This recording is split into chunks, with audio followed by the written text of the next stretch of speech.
Hello అండి, మంచి టిప్స్తో మీ ముందుకు వచ్చాను. ఇది 4 కేజీల మినపప్పు అండి. ఈ మినపప్పు పురుగు పట్టకుండా ఉండాలి, ఫ్రెష్గా ఉండాలి అయిపోయేంత వరకు అంటే మీరు మాత్రం తప్పనిసరిగా ఎండలో ఎండబెట్టాలండి.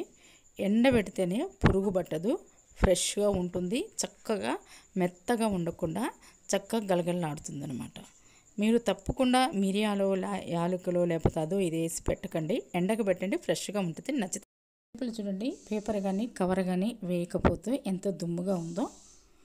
అందుకని నేను ఈ సెల్ఫ్లకి నేను పేపర్ అయితే ఇలా వేస్తున్నానండి.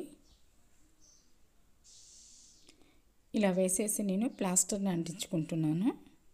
ఇలా ప్లాస్టర్ అంటిస్తే చక్కగా ఊడిపోకుండా ఉంటాయి, నీట్గా ఉంటాయండి. చూడండి, నేను మొత్తం పేపర్లు వేసి ఇలా కింద సెల్ఫ్లు అయితే ఇలా సదురుకున్నాను. పైన కానీ కింద సెల్ఫ్లో కానీ నేను ఇలానే పేపర్స్ వేసుకున్నానండి. ఇలా నీట్గా ఉండాలి సెల్ఫ్లో అంటే మనం తప్పనిసరిగా కవర్ కానీ పేపర్ కానీ వేసుకోవాలి. నేను కొన్నిటికి కవర్ వేసాను, కొన్నిటికి ఇలా పేపర్స్ వేస్తున్నాను. మీకు నచ్చితే మాత్రం తప్పకుండా లైక్ చేయండి. మీరు ఎలా ఇలా కవర్లు వేస్తారో పేపర్ వేస్తారో కామెంట్స్ తెలియచేయండి. నచ్చితే మాత్రం తప్పకుండా లైక్ చేయండి. నీట్గా ఉండాలంటే ఇలా చేసుకోవాలి ఎప్పటికప్పుడు. నచ్చితే లైక్ చేయండి. హలో అండి, ఈ చీర అయితే తక్కువ ధర అయినా కూడా చీర మాత్రానికి ఎక్సలెంట్ ఉంది.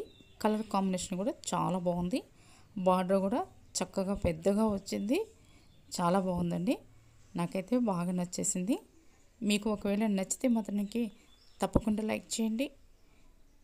ఎలా ఉందో మీరు కామెంట్స్ తెలియచేయండి.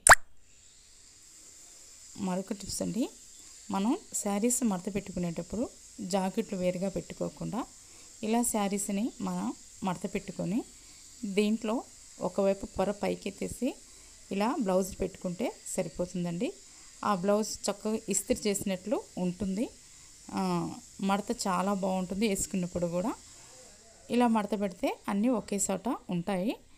ఈ టిప్స్ మీకు నచ్చితే లైక్ చేయండి, ఉపయోగపడుద్దని అనుకుంటున్నాను. లైక్ చేయండి, షేర్ చేయండి, సబ్స్క్రైబ్ చేసుకోండి. ఎలా ఉందో కామెంట్స్. Thank you.